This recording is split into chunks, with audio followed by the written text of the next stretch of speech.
ભાગવતજી પણ ભવરોગને મટાડનારી દવા છે. આવો આપણા ભવરોગને મટાડવા માટે એક પછી એક ચરિત્રો ભાગવતજીના દર્શન કરીએ. વરાહનારાયણનું પ્રાગટ્ય થયું છે. પૃથ્વીને લાવીને પ્રસ્થાપિત કરી છે. ઋષિઓએ અને દેવોએ પરમાત્માના પૂજન અર્ચનને સ્તુતિઓ કરી છે. જીતમ જીતમ તે જીત યજ્ઞ ભાવન ત્રયીતનો સ્વામ પરિધુન્વતે નમઃ યદ્રોમગર્તે સુનિલલ્લુરત્વરા તસ્મૈ નમઃ કારણ શુકરાયતે. જીતમ જીતમ તે જીત યજ્ઞ ભાવન. હે અજીત પ્રભુ તમારો જય હો. હે યજ્ઞ નારાયણના સ્વરૂપ તમારો જય હો. વરાહ નારાયણ યજ્ઞ નારાયણનું સ્વરૂપ છે. શ્રુક અને શ્રુવ લઈને પ્રગટ થયા છે. સર્વો અને સુખી બ્રાહ્મણો યજ્ઞો કરાવે ત્યારે જે લાકડાના જે ચમચા જેવું હોય છે એને સર્વોને સૂચિ કહેવાય. એ વરાહનારાયણ સર્વોને સૂચિ લઈને પ્રગટ થયા છે. યજ્ઞનું સ્વરૂપ છે, યજ્ઞ નારાયણનું સ્વરૂપ છે વરાહ. યજ્ઞ મળીને તમને વિભાજનનું બતાવે છે. શું વિભાજન? સંપત્તિ વિભાજન. કોઈ પણ સંપત્તિ એક ઠેકાણે એકત્રિત થઈ એ સમાજ માટે નુકસાન છે.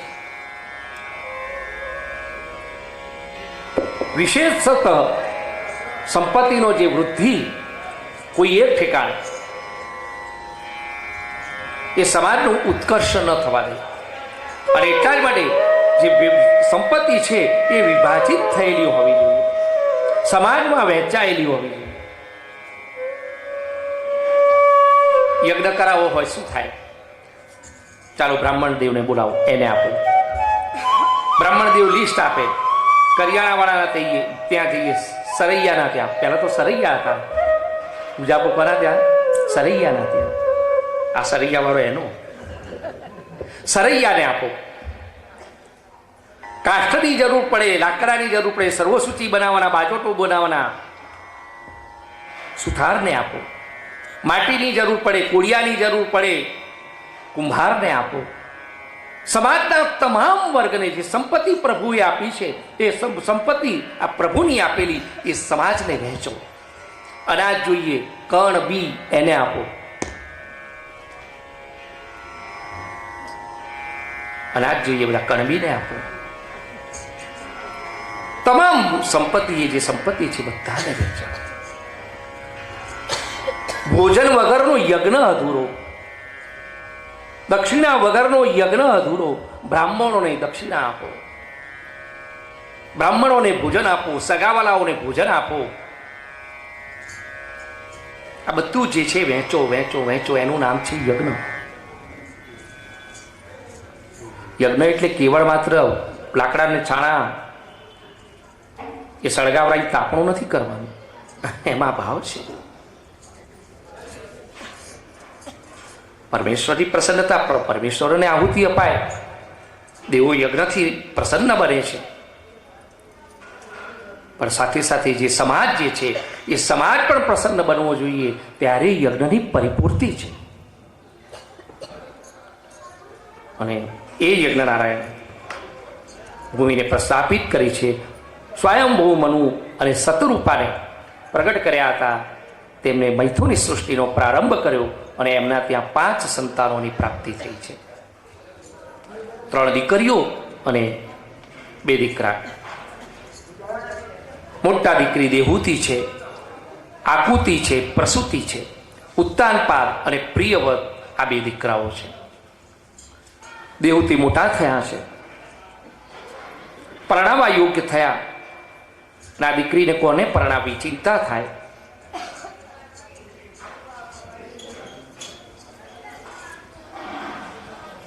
દીકરીનું પ્રાગટ્ય મા બાપના જીવનને પાવન બનાવે છે. દીકરીનો જન્મ માતા પિતાને પવિત્ર બનાવે છે.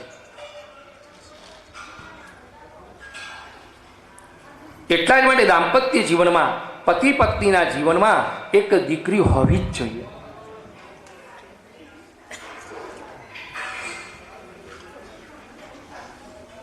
પરંતુ પુત્રીતિ જાતા મહતીય ચિંતા કશ્વે પ્રદેતી મહાવિતર્ક. પુત્રીતિ જાતા મહતીય ચિંતા, એના જન્મના દિવસ જે જન્મે છે એવી તરત જ ચિંતા, આને કોને આપીશું, કશ્મે પ્રદેતી, કોને દઈશું, દીધા પછી સુખી થશે કે દુઃખી, બીજી ચિંતા.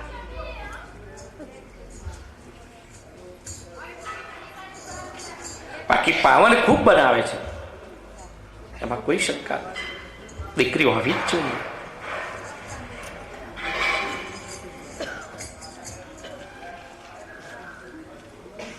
તુલસી વગરનું આંગણું એ ન શોભે, તે પ્રકારે દીકરી વગરનું ઘર પણ ન શોભે. દીકરી હોવી જ જોઈએ. પરાણે પુણ્ય કરાવે. તીર્થમાં જવાય કે ન જવાય, પણ જેના ઘરમાં દીકરી ફરતી હોય ચાલતું ચાલતું તીર્થ છે.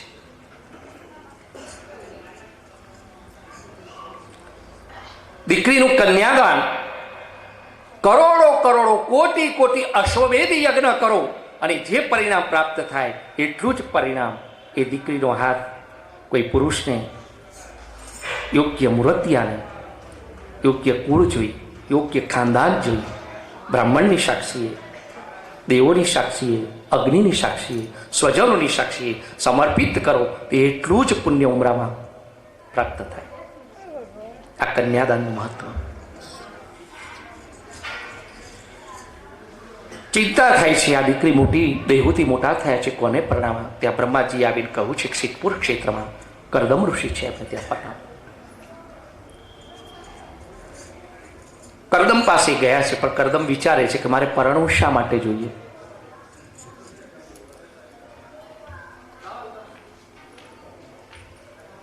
કરદમ ઋષિ સાધનામાં એટલા બધા ખોવાયેલા છે. આશ્રમનું રમણીય વાતાવરણ છે. મા દેવહૂતિને લઈ અને સ્વયંભૂ મનુ અને શતરૂપા બંને ગયા છે. દેવહૂતિને વાતાવરણ એટલું બધું ગમી ગયું છે. મનમાં વિચાર થાય છે કે આટલું સુંદર વાતાવરણ છે, અહીંયા રહેવા મળી જાય તો. ખબર જ નથી કે માતા પિતા પરણાવા લાવ્યા છે. માતા પિતા પોતાને પરણાવવા લાવ્યા છે, દેવહૂતિ માતાને કહ્યું જ નથી. અને અત્યાર તો જોવા આવવાના હોય ને પેલીને કહેવું પડે કે તૈયાર રહેજે, એવી તૈયાર રહેજે, એવી તૈયાર રહેજે, આવનારો ઝડપાઈ જ જાય. ડબ્બામાં પુરાઈ જવો જોઈએ. નીચી હોય તો ઊંચી લાગજે, કાળી હોય તો ધોળી લાગજે, જાડી હોય તો પાતળી લાગજે.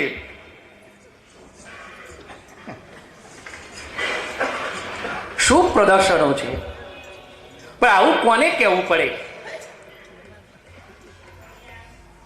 જે આખો દિવસ ફૂવડ જેવી રહેતી હોય ને એને કહેવું પડે તૈયાર રહેજે. પણ જ્યાં સ્વયં સિદ્ધ સુઘર જે છે એને શું કહેવું પડે કે તું તૈયાર રહેજે. પોતાના સ્વ સ્વરૂપમાં જ જે સુંદર છે, ભલે રૂપ ન મળ્યું હોય પરંતુ હૃદયનું સૌંદર્ય જેને મળ્યું હોય એને તૈયાર થવાની શી જરૂર છે? એને શું પાવડરો રૂપાળી કરે?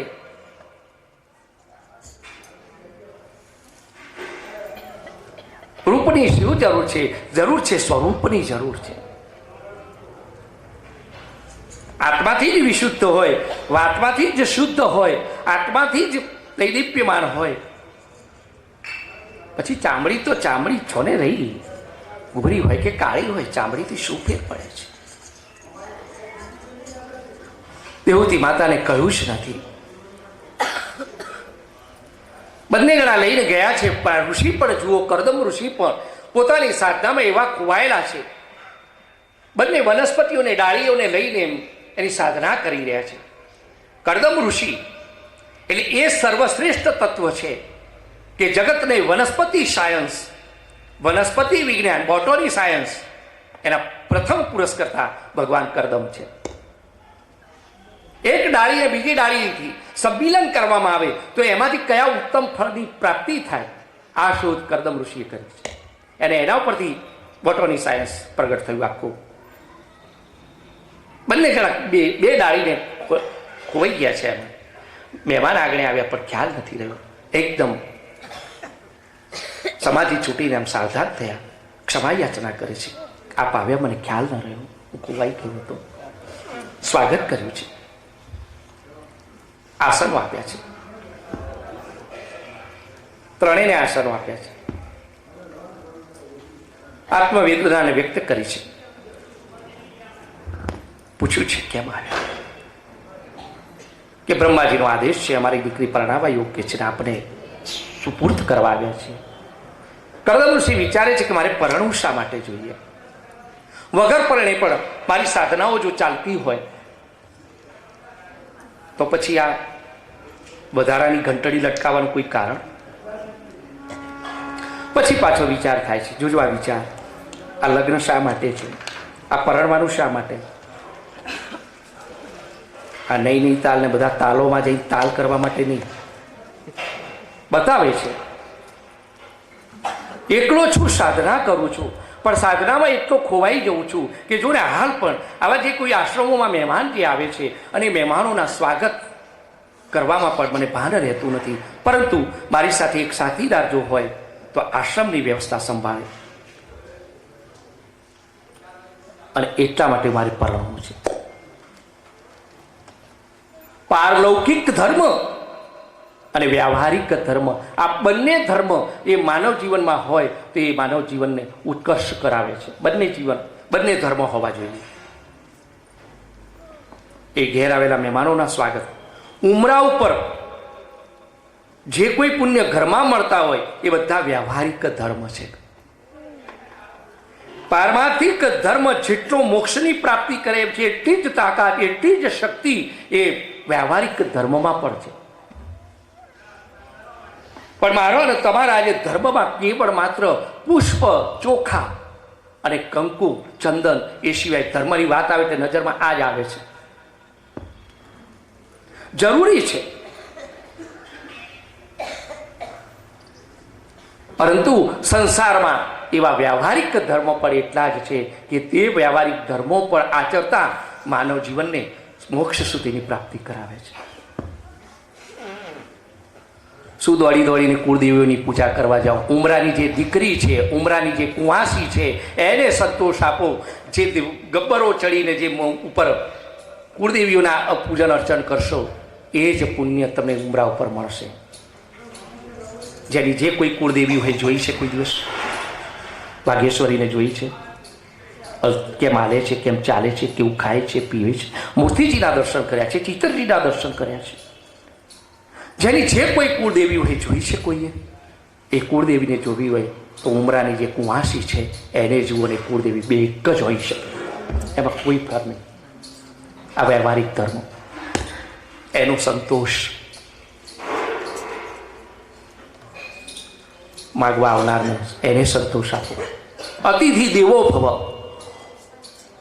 માગનારો શું માગવા આવે, શું લઈ જાય? કંઈ નહીં જતો, એનું પુણ્ય ઉમરા ઉપર મૂકી જાય છે. આવા અનેક વ્યાવહારિક ધર્મ છે. એક બાજુ 100 બ્રાહ્મણની પંગત પાડો અને 100 બ્રાહ્મણે જમીને સંતોષથી જે આશીર્વાદ ઉમરા ઉપર આપે, અને એક બાજુ એ ઉમરાના એક ભાણેજને બેસાડીને જમાડો. આ બંનેનું પુણ્ય સરખું છે. આ વ્યવહારિક ધર્મ આ બધા જાહેર છે વ્યક્તિઓ, આ બધા ધર્મો. બસ કેવળ પછી કંકુની ચોખાને પુષ્પ લઈને નીકળ્યા ને લાકડા ચણા ભેગા કરીને સ્વાહા કર્યા. કરવા જ જોઈએ, મતલબ એવું નથી, કરવું જ જોઈએ. પણ એટલું જ માત્ર ધર્મ છે. ધર્મ આવે એટલે એટલું જ દેખાય આપણને નહીં. એ પરિવારમાં પ્રભુ નહીં દેખાય તો મૂર્તિમાં શું ધૂળ પ્રભુ દેખાશે? આ વ્યવહારિક ધર્મ. અને એટલા જ માટે દાંપત્ય જીવનને એકલી પત્ની પોતે જે એકલી સ્ત્રી છે એનો ઉદ્ધાર નહીં કરી શકે, એકલો પુરુષ છે એનો ઉદ્ધાર નહીં કરી શકે, પણ બંને ભેગા થઈ અને વ્યવહારિક અને પારમાર્થિક ધર્મ જો આચરે તો બંનેનો ઉદ્ધાર. આ લગ્ન એટલા માટે સમય પ્રમાણે મોજશોખ કરો, સમય પ્રમાણે ખાઓ પીવો પહેરો ઓળો હરો ફરો, પણ મૂળ તત્વ જે છે બંનેના લગ્નનું પરણવાનું, આ લગ્ન સંસ્થા બહુ સારી છે. એમાં કળિયુગમાં તો બહુ સારું છે, કારણ કે કળિયુગમાં કામ કોઈને છોડતો નથી. કામાતુરમ ન ભયમ ન લજ્જા. આ કામરૂપી શત્રુ પર જો વિજય મેળવવો હોય તો લગ્ન નામની સંસ્થા છે, એ લગ્ન નામનો જે કિલ્લો છે સર્વશ્રેષ્ઠ છે. એ સ્ત્રી ને પુરુષ બંનેને બચાવે છે. અને એટલા માટે ધન્ય ગ્રસ્તાશ્રમ એમને એમ કહ્યું છે. આપણે ત્યાં તો સંન્યાસ છે આપણા ધર્મમાં, પણ છેવાડે છે આ બધું ભોગવીને.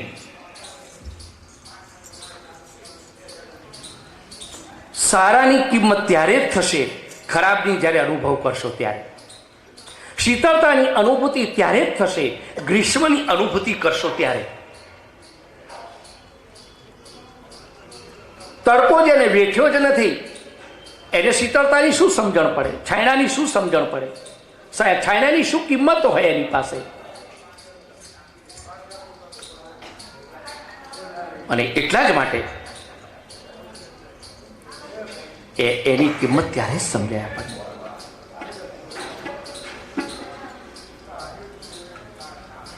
એક ગ્રસ્તાશ્રમમાં ધન્યોશ ગ્રસ્તાશ્રમ, એ સંન્યાસ જે લેવાનો છે ચોથી અવસ્થાએ, ચોથી અવસ્થામાં સંન્યાસ ત્યારે સિદ્ધ થાય કે આ બધું જ્યારે અનુભવ લઈ લીધો હોય ત્યારે. સીધા સંન્યાસ થાવ ને ત્યારે સફળ નથી થતો, કોઈનો નથી થયો. ને એટલા જ માટે લગ્ન સંસ્થા કરદમ ઋષિ વિચારે છે કે આવે છે એને આવકાર પણ નથી આપી શકતો, અને એટલા માટે હા પાડી છે. પૃથ્વી તલ ઉપર, ધરાતલ ઉપર પહેલું જ જો લગ્ન કોઈનું થયું હોય વિધિવત, એની શરૂઆત કરદમ ઋષિ અને મા દેહૂતિનું છે. શરત રાખી છે કે એક દીકરો થશે પછી હું સંન્યાસ લઈશ. કન્યાદાન કરી નીકળ્યા છે, સમય વીતે છે. કરદમ ઋષિ સાધનામાં એવા ખોવાયેલા છે, ભૂલી ગયા છે કે હું પરણ્યો છું. એક દિવસ યજ્ઞ કરે છે, સ્વાહા સ્વાહા કરતા હતા, અને નજર પડી છે કે આ હમણાં ઘી ખૂટશે પાત્રમાં, હમણાં આજ્ય ખૂટશે, આ ઘી ખૂટશે, મારે લેવા ઊભું થવું પડશે, સ્વાહા સ્વાહા સ્વાહા કરી રહ્યા છે, મારે ઊભું થવું પડશે. ત્યાં તો ઘીની ધારા થઈ છે. જ્યાં ઘીની ધારા થઈ અને સ્વાહા કરતા સાહેબ નજર ગઈ, ઓહ દેવી હું પડ્યો છું એ તો ભૂલી જ ગયો, મારે તમારો ખ્યાલ રાખવો જોઈતો હતો. યજ્ઞ પરિપૂર્ણ કર્યો અને આવ્યા છે કે દેવી ક્ષમા કરજો. આ પુરુષ અક્કડ ને અક્કડ રહે ને એની કોઈક વાર પુરુષની પણ ભૂલ હોય છે, એનો પણ સ્વીકાર કરવો જોઈએ. દેવી મારે તમારો ખ્યાલ રાખવો જોઈતો હતો, હું ભૂલી જ ગયો છું કે તમને પરણ્યો છું. પરણ્યા પછી અનંત વર્ષો વીત્યા છે, પણ દેહૂતી માતાએ કોઈ દિવસ ફરિયાદ નથી કરી કે તમે મારો ખ્યાલ નથી રાખતા, તમે મને ફલાણું આમ નથી કરતા, મને ટીકડું નથી કરતા. અહીં તો પરણે પછી પહેલા ટિકિટો કરાવે, મને લઈ જવાની અહીંયા. શું આ વૃત્તિઓ છે એ તો જુઓ.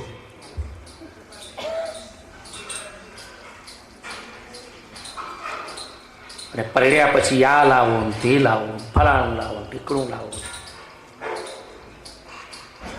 ખાંસી થઈ હતી તે પેલો દુકાન જતો હશે, આપણો કેક તાર ગળા માટે કંઈ લેતો કે આ 2 તુલાનો હાર લેતા આવજો, લે તારી ભલી થાય. આ ખાંસી રીતે પેલા બધા ગોળી કંઈક લાવ, તું કે તો ઉધરસની દવા કંઈક લાવું, કે તારા ગળા માટે કંઈ લાવું તો કે 2 તુલાનો હાર લેતા આવજો. આ દાંપત્ય જીવન.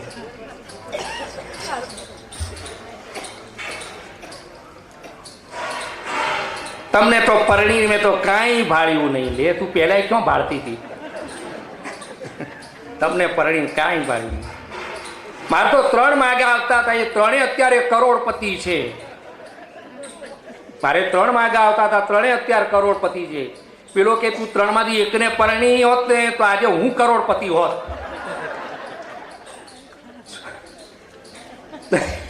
એ 3 માંથી તું જો કોક એકને પરણી હોત તો તારે કરોડપતિ હું હોત. એ લોકો એટલે જ કરોડપતિ છે, તું નથી પરણી.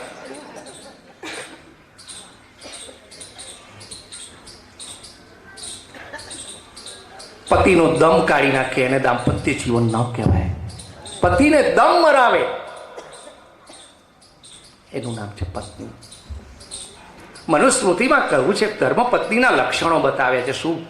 આ સિરિયલો જુઓ છો તમે? આ પેલી બંધીની એમાં શ્લોક આવતો હતો. ગઈ છે નજર કોઈની? હું બે જોઈ છે, પણ મારા નજરમાં આવ્યું.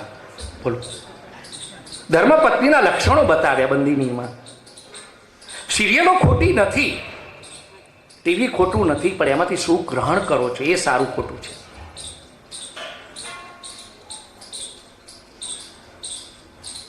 એમાં એક શ્લોક છે મનુસ્મૃતિનો, કાર્યેષુ મંત્રી કરણેષુ દાસી.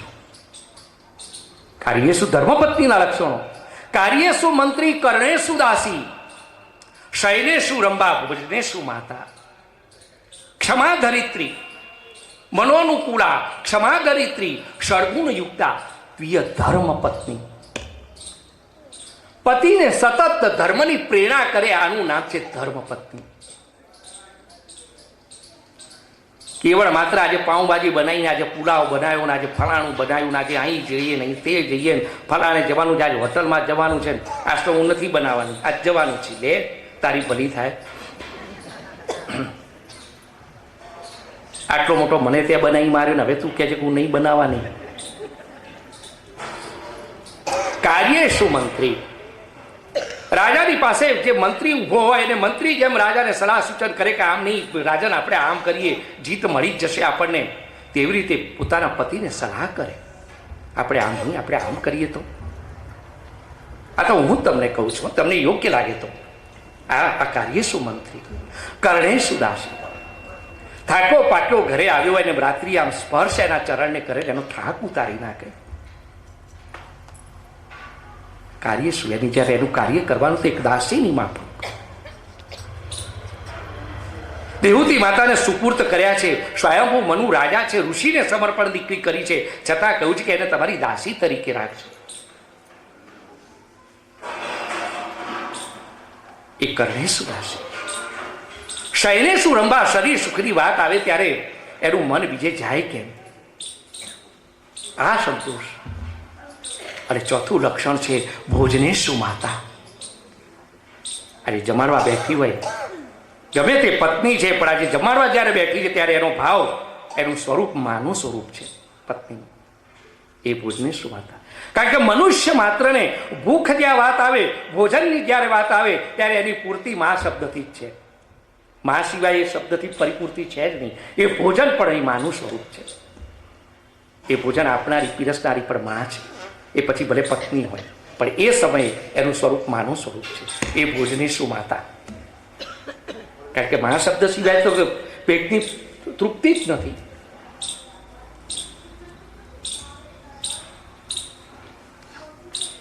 અને હવે લક્ષણ બતાવે છે મનોનુકૂળા. એમને અનુકૂળ નહીં, તમને એને અનુકૂળ, પોતાને અનુકૂળ નહીં. એની શું ઈચ્છા છે? એક રાજાની આજ્ઞા જેમ એનો મંત્રી એનો સેવક જેમ માનતો હોય, સ્વામીની આજ્ઞા જેમ સેવક માનતો હોય, એમ પતિની આજ્ઞા પત્ની માને. આ મનોનુકૂળા. અને એ પત્નીને છે ને પછી કોઈ દેવની આરાધના કરવાની જરૂર નથી. કારણ નારી ધર્મ પતિ દેવ ન પૂજા. એનો પતિ એ જ એનો દેવ છે. એટલે બીજા કોઈ દેવની આરાધનાની જરૂર નથી. અને જોજો, જે દિવ્ય સ્ત્રીઓના ચારિત્રો જે શાસ્ત્રોમાં છે, એ ચારિત્રો એ બધાએ કોઈએ દેવને નથી પૂજ્યો.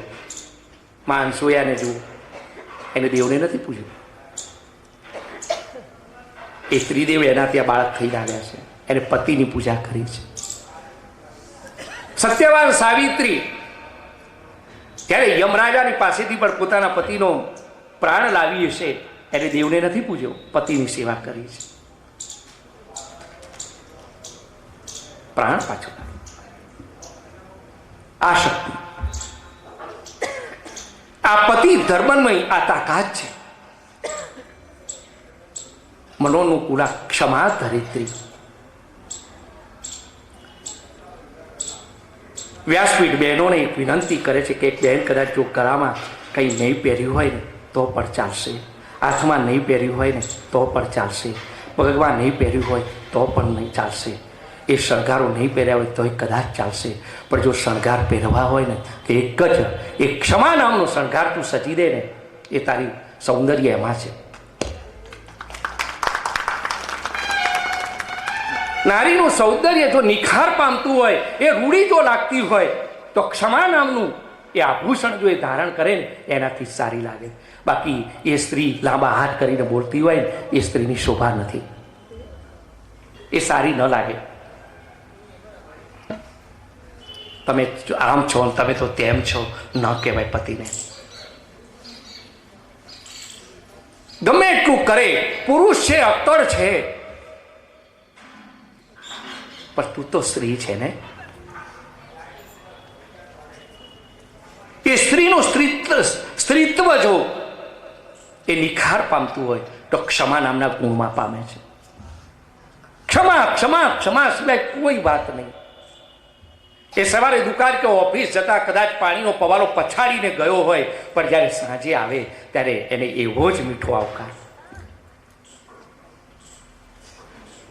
ભલે પછી કરડાકીમાં બોલે, લો તમારે જેવું કોણ થાય, પણ હૃદયમાં ભાવના એની ક્ષમાની હોવી જોઈએ. અને પછી તે પવાનો પટકીને ગયો હોય તો ગોબો પડ્યો, તે ગોબો આમ ધરીને કેવું, લો તમારે જેવું કોણ થાય. એટલે એને ખબર પડે કે સવારે મેં પટક્યું હતું ગ્લાસને, ભેર વાળવું હતું, એવી વાળીએ આપણે.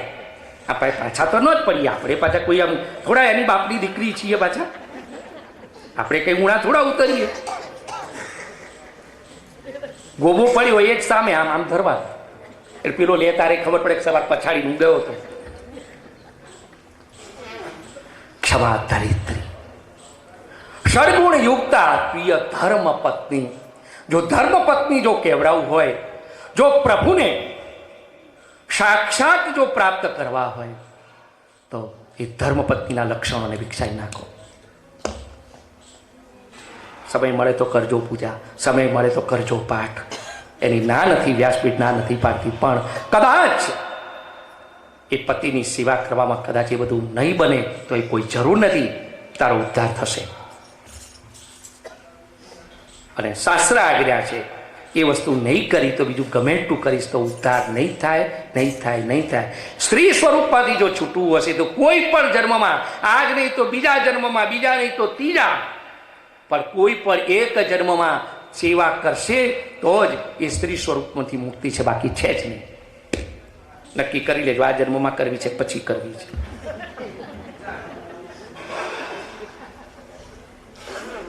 મહાદેવથી એક દિવસ ફરિયાદ નથી કરી, તમે મારું ખ્યાલ નથી રાખો. કૃષ્કાય થઈ છે. એક રાજકુમારી, રાજાની કન્યા ઋષિને વરી છે, એક ઋષિ જેવું જીવન કર્યું છે. એને વલકલ પહેરીને ફરે છે, વલકલ પહેરીને સેવાઓ કરે છે. કોઈને પણ ખ્યાલ નથી આવવા દીધો કે કરદમ ઋષિની ગેરહાજરી છે. એ તો ઘરે નથી, આવજો પછી. નહીં, ક્યાંથી આવ્યા છો, શું કામ છે તમારું? એનું સ્વાગત ઉમરા ઉપર. ઋષિએ કહ્યું છે કે દેવી, હું તમારો ખ્યાલ ન રાખી શકું, મારે તમારો ખ્યાલ રાખવો જોઈએ. જાઓ સરોવરમાં સ્નાન કરવા જાઓ. દેવહૂતિ માતા સરોવરમાં સ્નાન કરવા ગઈ, ત્યાં તો અપ્સરાઓ પ્રગટ થઈ છે, અપ્સરાઓએ સ્નાન કરાયું છે. દેવહૂતિ માતા યૌવન અને પુષ્ટ થયા છે, બહાર આવ્યા છે, દૈદીપ્યમાન સ્વરૂપ થયું. બોલો દેવી, વિમાનનું નિર્માણ કર્યું છે અને વિમાનના નિર્માણ કરી અને 100 વર્ષ સુધી ગગન વિહાર કર્યો. અને ગગન વિહાર દરમિયાન 9 દીકરીઓનું પ્રાગટ્ય થયું છે. 9 દીકરીઓ પ્રગટ થઈ ત્યાં સુધી નીચે નહોતું આવવું પડ્યું, એવું વિમાન હતું. અત્યારના વિમાનની શું વાતો કરો છો? આ કંઈ નવું નથી, આ બધું શોધાયેલું છે, સંશોધન કર્યું છે. સંશોધન એની વાત છે કે પહેલા હતું, શોધીએ છીએ એને જે ખોવાયું છે. પહેલા જે ખોવાયું હતું એને શોધ્યું, નિર્માણ નથી કર્યું, નવું સર્જન નથી કર્યું. વિજ્ઞાન સર્જન નથી કરતું, વિજ્ઞાન જે ખોવાયું છે એને શોધે છે.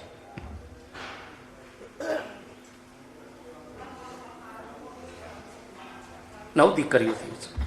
બોલો દેવી, હવે કોઈ ઈચ્છા કે ઈચ્છા તો પહેલા પણ નથી, આ તો તમે જગવી છે. તો એક માગું કે 9 દીકરીઓની માતા છું, ખાલી ખોળાની થઈશ એક દીકરો. અને ત્યાં તો કહ્યું છે કે દેવી,